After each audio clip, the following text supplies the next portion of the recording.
انہوں نے آلموسٹ یہی سلسلہ، افغانستان میں تو کچھ تھا ہی نہیں، there was nothing in Afghanistan, تو افغانستان کو تو انہوں نے شروع میں بات کر کے تباہ برباد کیا، پھر ناردرن الائنس کے ساتھ مل کے فوجیں لے کے داخل ہو گئے، اور لڑائی پورے افغانستان میں، اگین آپ دیکھیے ایک مسلمان ملک جس سے گلیوں شہروں اور آبادیوں اور دیہاتوں میں لڑائی ہو رہی ہے، جنگ افغانستان کی سرحدوں پہ نہیں ہے، جنگ افغانستان کے اندر ہو رہی ہے.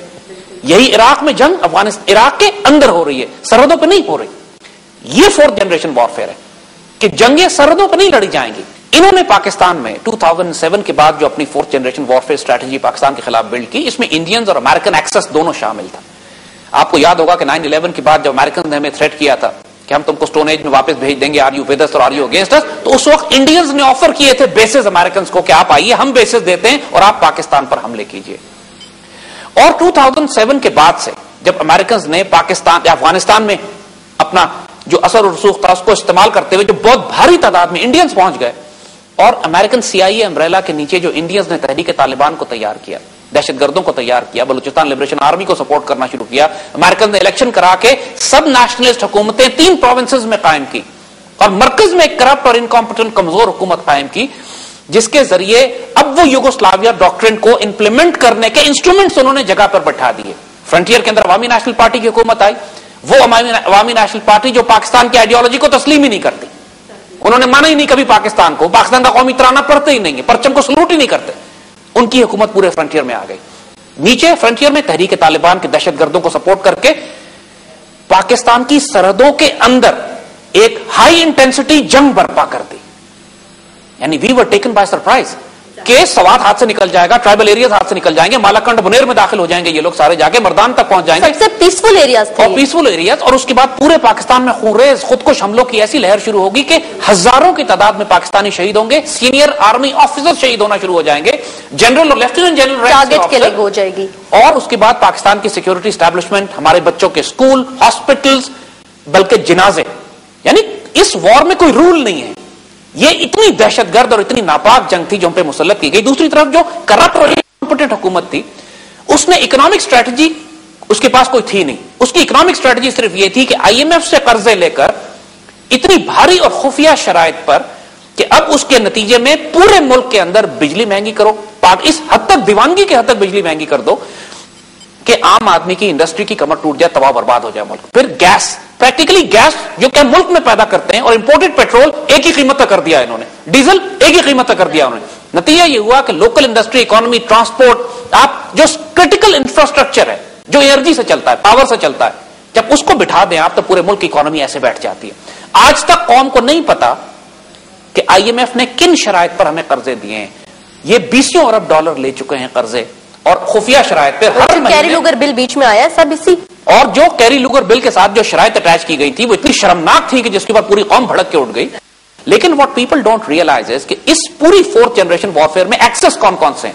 دہشت گردوں، ایک پولیٹیکل گورنمنٹ، ایسی سب نیشنل دہشت گردوں کو، انکمپٹنٹ جو فائنینشیل مس مینجمنٹ اور کرپشن کے تاریخی ریکارڈ ٹوٹ گئے اس ملک کے اندر. یعنی ملک کا بیڑا غرق ہو گیا کہ جو کرپشن کے اس وقت ریکارڈ قائم کیے جا رہے ہیں. پھر جو جتنا قرض آپ لے رہے ہیں ملک میں لگنے کے بجائے وہ کرپشن میں ہیمریج ہو رہا ہے، بلیڈنگ ہو رہی ہے، وہ سارا کا سارا پیسہ دوبارہ نکل کے پتہ نہیں کہاں جا رہا ہے، کس کی جیبوں میں جا رہا ہے، اور ملک پہ قرضہ چڑھتا چلا جا رہا ہے.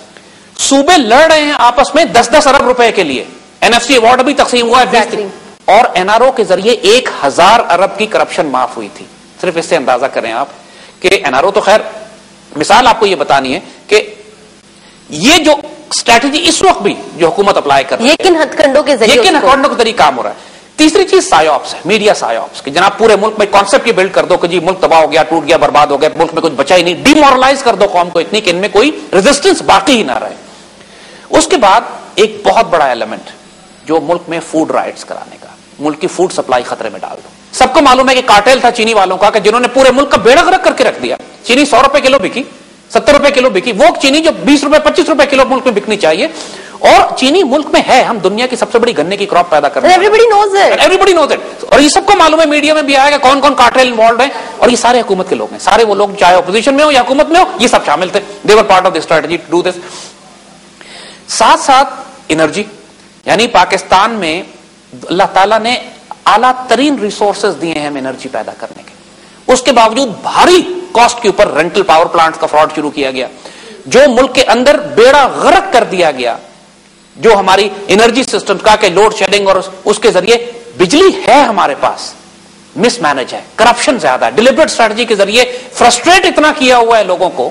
وہی بات کہ چینی ہے لیکن ملتی نہیں ہے, exactly. بجلی ہے ملتا نہیں ہے, حتیٰ کہ پانی بھی ہے لیکن ملتا نہیں ہے, اس لیے کہ جس طرح مس مینج کرتے ہیں پانی کو یہ. اور دوسری طرف انڈینز نے اس سارے فساد کے ساتھ ساتھ کشمیر اور سارے ہمارے سندھ اور جو ہمارے 5 دریا جو پاکستان میں داخل ہوتے ہیں ان پہ 60 سے زائد چھوٹے بڑے ڈیم بنا رہے ہیں, اور یہ حکومت خاموش بیٹھی ہوئی ہے اس کے اوپر, دے آر سائلنٹ. کوئی احتجاج نہیں کرتا کہ ہمارا 40-50% پانی روک لیا انہوں نے, ملک کے اندر ڈیم نہیں بننے دے رہے. اور پھر دس از اگین another access کہ پاکستان کو ریگستان بنا کر بھوکا پیاسا مار دو.